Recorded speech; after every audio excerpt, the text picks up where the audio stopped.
breaking news, everyday news on Prince Milan Entertainment TV. Remember, guys, to like, share, comment, and follow, and turn on the notification bell so that you won't miss any of our new uploads that we do upload here.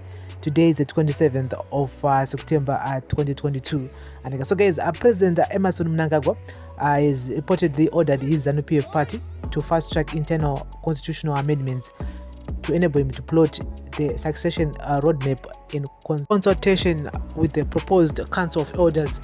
The amendments to be tabled at the party congress set for next month would, according to insiders, enable him to step down as state president after serving his 2 5-year terms and continue as party president.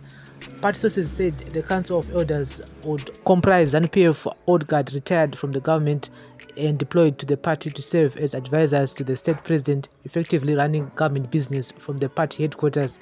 But it is the succession issue that Mnangagwa is said to be more interested in to avoid going the same ways as his predecessor, the late Robert Mugabe, who was toppled in a military-assisted coup in 2017 after 37 years in power.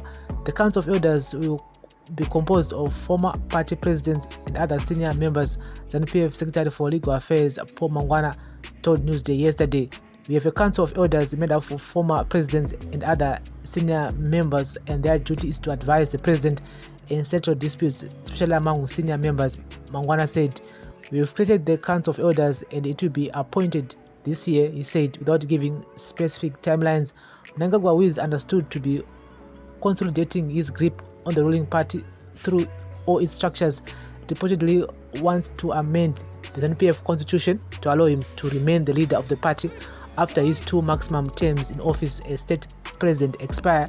But Mangwana dismissed the claim, saying that would be unconstitutional, that making Mnangagwa party president beyond his maximum terms as state president would not be consistent with the national constitution, which is the supreme law of the land, and it is my duty to ensure that our party constitution does not contradict with the national constitution, Mangwana said. He added, "We've made sure our constitution is in harmony with the national constitution. The national constitution has 2 presidential term limits, whereas our party constitution has no term limits, but it says whoever is party president becomes our presidential candidate for national elections.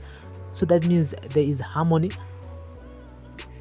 Mangwana also dismissed speculation that the presidential candidate as well as his deputies would be handpicked by the party leadership.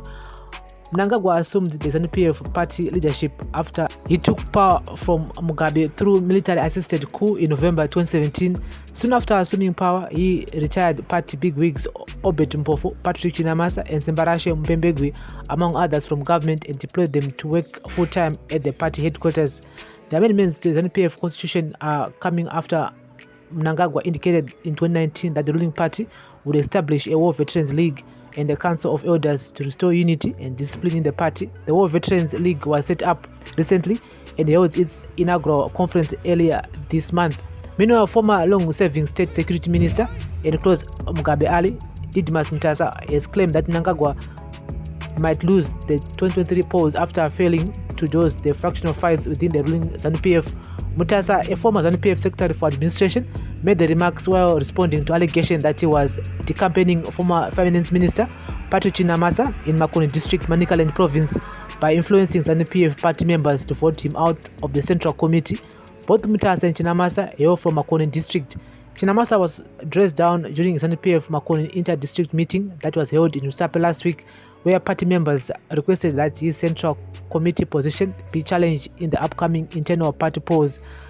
This was after Zanu PF Makoni District Coordinating Committee (DCC) chairperson Albert Nyakwezwa attempted to impose Chinamasa on the grounds that the former finance minister be spared as a member of the Politburo.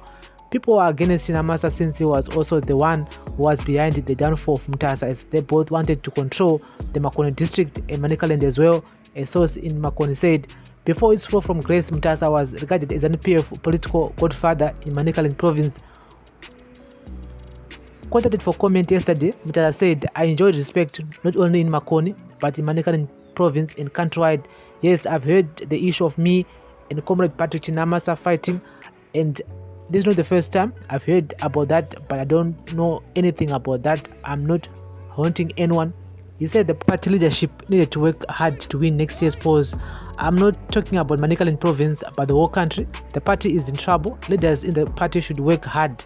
Hear me correctly. I'm saying all the leaders, if they want to win, they have to stop gossiping within the party.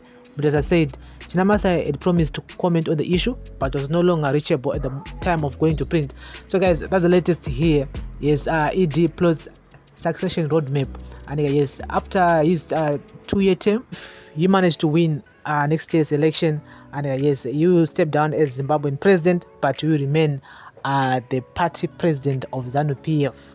And so whoever is gonna be the candidate after 2028 is gonna be just the candidate for Zanu PF as a presidential candidate, but he won't be the party president. I mean, the man is planning his way out nicely. You don't want to be like the former late President Robert Mugabe, wakazosiwa pachena, and wakasiwa pachena because he was removed from the party presidential seat. At the same time, he lost his seat as the president of Zimbabwe in 2017. And so guys, this is daily news, breaking news, everyday news on Prince Mnangagwa TV. I'm really looking forward to this Congress next month, October, Zanu PF Congress, because all those leagues will be endorsing President Emmerson Mnangagwa as a presidential candidate for my elections that go next year, 2023. And so party congress is Zanu PF next month, and I'll be keeping you guys in the loop here on Prince Mnangagwa TV on daily news, breaking news, everyday news. Remember guys to like, share, comment and follow. Bless up.